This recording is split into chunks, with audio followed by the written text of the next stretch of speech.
Good evening, sir. I'm Dr. Kalpana. I wanted to ask few questions regarding medical field.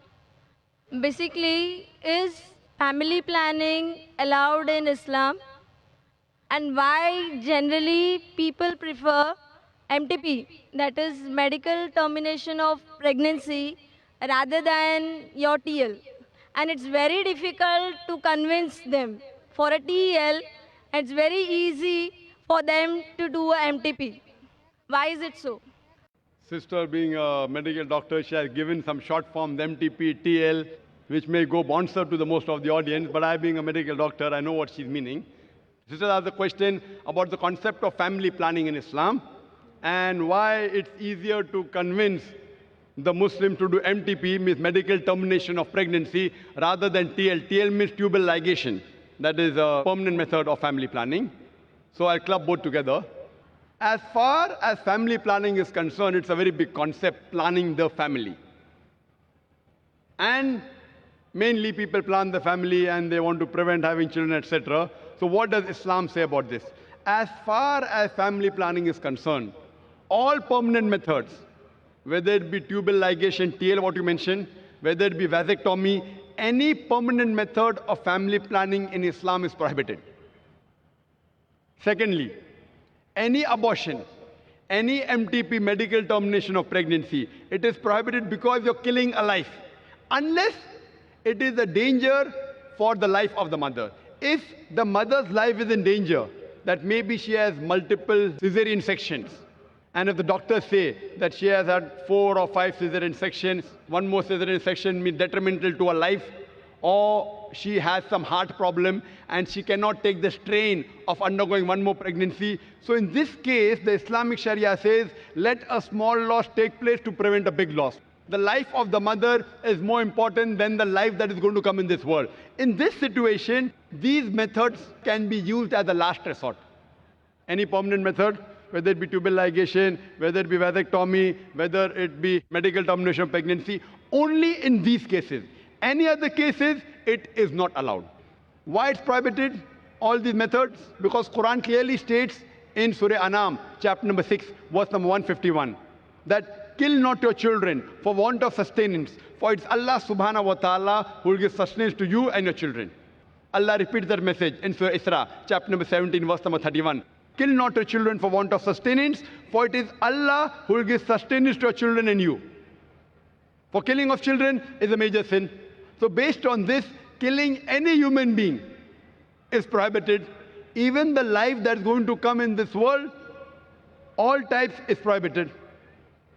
As far as the other temporary methods are concerned, there are different opinions in the scholars. First, the most common is the copper T. Now, in copper T, when I was in the medical college, I was taught that it is a contraception. But what happens in the copper T? The ovum and the sperm have already joined to form the zygote. But the copper T prevents the zygote from clinging on the uterine wall, on the wall of the womb of the mother. So it is nothing but a very early abortion. So Islamically, those people who know about the medical science, even copper T is prohibited. As far as there may be difference in the other temporary method, whether it be condom, whether it be other method, once a person came to the Prophet and told him that I used to do uz, that is coitus interruptus. I have to stop the act so that the fluid doesn't enter the body of the wife. And the Prophet was silent. Those people who are in favor of certain temporary method, they say Prophet was silent, he gave permission. The other group, Prophet was silent, he didn't give permission, different opinion. But I go back. What is the reason that a person wants to do family planning is my basic question.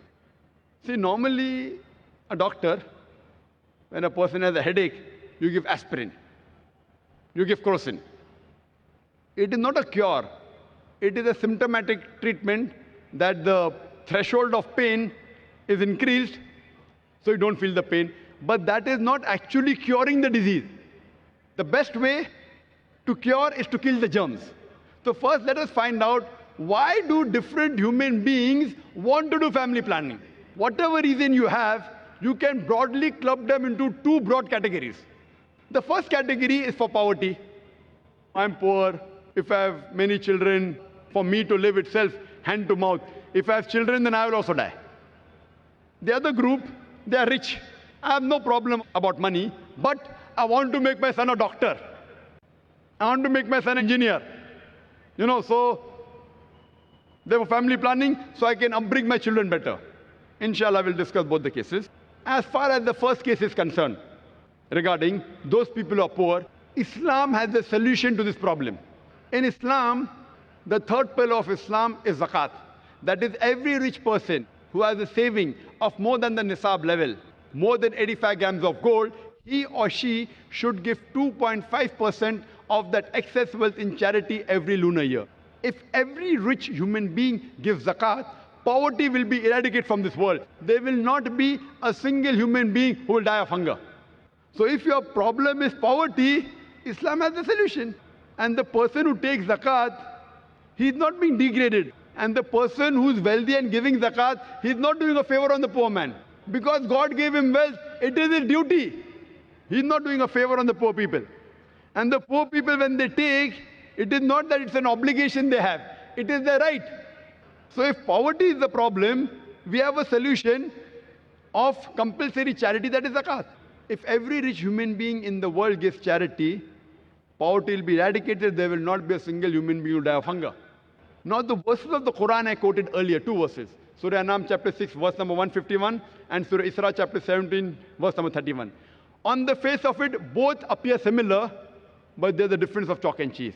The first verse of Surah Anam chapter 6, verse number 151 says, "Kill not your children for want of sustenance, for it's Allah subhanahu wa ta'ala who will give sustenance to you and your children." Surah Al-Isra chapter 17, verse number 31 says, "Kill not your children for want of sustenance, for it's Allah subhanahu wa ta'ala who will give sustenance to your children and you." The order is reversed. First verse says, "You and your children." Surah Isra says, "Your children and you." On the face of it, it's the same. Now, why does Allah subhanahu wa ta'ala reverse the order? Everything has a hikmah behind it. So the scholars, the mufassirin, what they say, the first verse, Surah Anam chapter 6, verse number 151, refers to the poor people. If we have more children, even I will die, and even my children will die. So Almighty God says, don't worry, kill not your children for want of sustenance. It is Allah that will give sustenance to you and your children. The first verse refers to the poor people. The second verse for the rich people, I've got no problem of money, but if I have spacing, if I have less children, I'll make them doctors, I'll make them engineers. So Allah says, kill not your children for want of sustenance. It is Allah will give sustenance to your children and you. Order is reversed. Now what is the solution for people who are rich? That's the second category.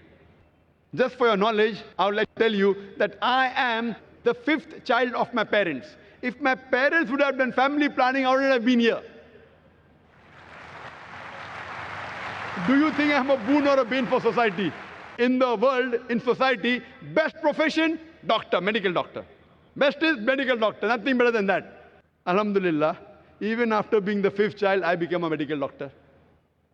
But I became a doctor to serve humanity, but when I found a better profession, Allah says in Surah Fussilat chapter 41, verse number 33, وَمَنْ أَحْسَنُ قَوْلًا مِمَّنْ دَعَا إِلَى اللَّهِ وَعَمِلَ صَالِحًا قَالَ إِنَّنِي مِنَ الْمُسْلِمِينَ. Who is better in speech than one who invites to the way of thy Lord, works righteousness, and says that I am a Muslim? When I found a better profession, I changed from a doctor of body to a doctor of soul. If I was a medical doctor, I am surely there is more than 1 lakh people here. They wouldn't have come for my talk. They have come because I've changed from a doctor of a body to a doctor of soul. I am asking you, I am the fifth child of my parents. Am I a boon or am I a bane for society? People have a misconception that if you have less children, you can have spacing and you can bring them up well. If you check the list of all the Nobel Prize winners and people who have got awards, best in world, best in science, best in sports, they aren't the first child. They are not the only children. Some may be. Some are second child, some are third, some are fifth. It's mixed. It's a misconception. Allah subhanahu wa ta'ala has given a natural method of spacing. In Islam, the moment a child is born, the mother should breastfeed the child. But today in modern world, they don't want to breastfeed because it spoils their figure. The best food, according to medical science, that you can give to your child is the breast milk. And if you breastfeed your child, automatically there is lactation amenorrhea. You being a doctor, you know, there's lactation amenorrhea. That means she will not conceive. Though it's not 100% safe, but the chances she'll conceive is very little. So automatically, Almighty God has given spacing. And population, sister, it is not a bane, it is boon. You know, we say in our country, in India, हम दो हमारे दो, we two and our two. एक के बाद अभी नहीं, दो के बाद कभी नहीं. After one, not now, after two, never. So these are slogans in India because Indian government doesn't know how to take care of the population. If you go to America, the children wear a t-shirt, I am my father's tax saver. The more children you have, the less tax you have to pay. You go to Australia, you go to Canada, the moment a child is born, the government gives them allowance. Every child, every month you get allowance.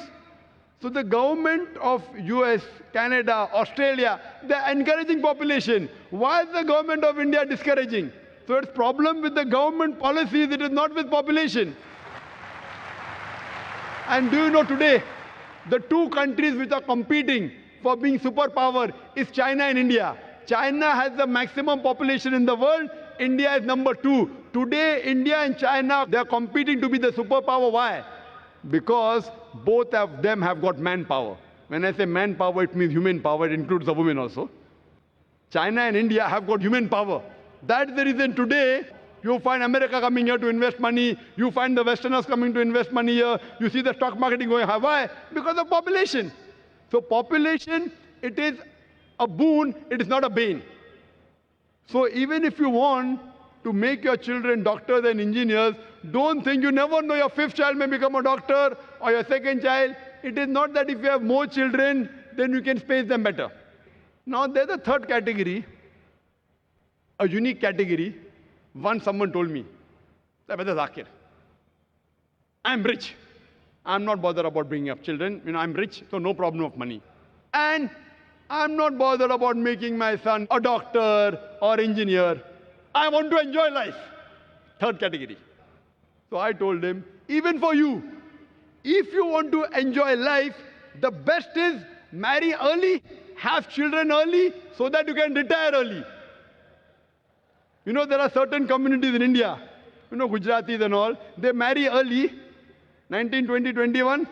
They have children immediately. By the time they reach 35 to 40, their children, they are on the seat of the business. So at the age of 40, they can retire. They retire at the age of 60 and 70. At the age of 40, their children are taking care of their business.